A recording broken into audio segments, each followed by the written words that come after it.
حضرت سمنون محب رحم اللہ کے گھر میں حضرت جنید رحم اللہ، شبلی رحم اللہ، ابو الحسن رحم اللہ، رقام رحم اللہ اور ابو حمزہ خراسانی رحم اللہ برابر جمع ہوا کرتے تھے، اور وہاں حب الہی اور دوسرے تصوف کے مسائل پر باتیں ہوا کرتی تھی۔ حضرت سمنون رحم اللہ بہت خوبصورت اور ملیح جوان تھے، اور ہمیشہ عشق الہی میں سرشار رہتے تھے۔ اہل محبت ہونے کی وجہ سے ان کی باتیں بھی بڑی دلکش اور شیریں ہوتی تھیں۔ حضرت سمنون محب رحم اللہ فرماتے ہیں کہ ہمیشہ میرا سر خدا تعالیٰ کی محبت کے سوا مشغول نہیں ہوا، اور آپ کو سمنون محب اس لیے کہتے ہیں کہ آپ کا ظاہر اور باطن سب کا سب صفات محبان ہو چکا تھا۔ فرماتے ہیں کہ شریعت کی اقامت پر میں نے ایک عورت سے نکاح کیا، اللہ تعالیٰ نے مجھے ایک لڑکی مرحمت فرمائی، میرا دل اس کی طرف مائل ہوا، خواب میں دیکھتا ہوں کہ قیامت برپا ہے اور ایک بلند جھنڈا جس کے نیچے بہت سی خلقت جمع ہے، میں اس کی طرف چلا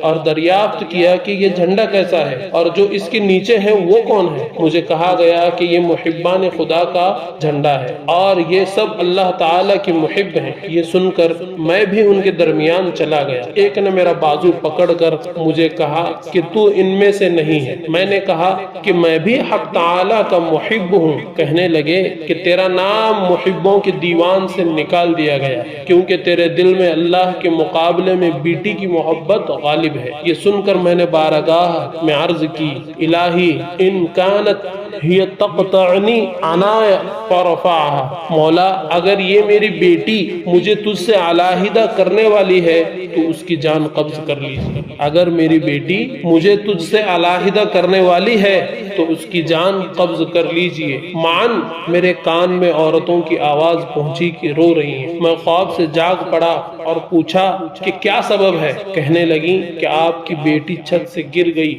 اور گردن ٹوٹ گئی۔ تو میں نے اللہ کا شکر ادا کیا۔